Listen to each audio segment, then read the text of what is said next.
Ano kaibahan ng Cal at Chaps?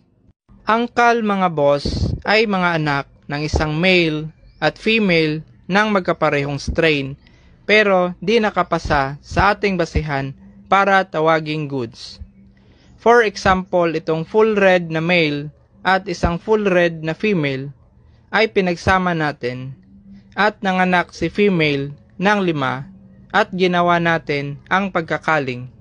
Tapos, ang isang anak ay deform ang katawan at ang isa naman ay may ibang kulay, habang ang tatlo ay goods.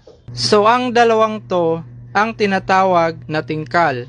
Kahit alam naman natin na full red yung strain na to, pero may characteristic ito na di desirable na wala sa parents nila.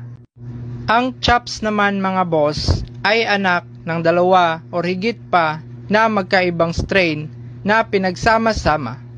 For example, itong full red na male at half black yellow na male plus full platinum na female na pinagsama at nanganak si female. Tapos, ang lahat ng mga anak nito ay di na natin alam kung anong strain dahil na-breed ito ng full red at HB yellow at di na natin matukoy kung anong tawag sa strain ng mga anak nito. Kaya Chaps ang tawag nito.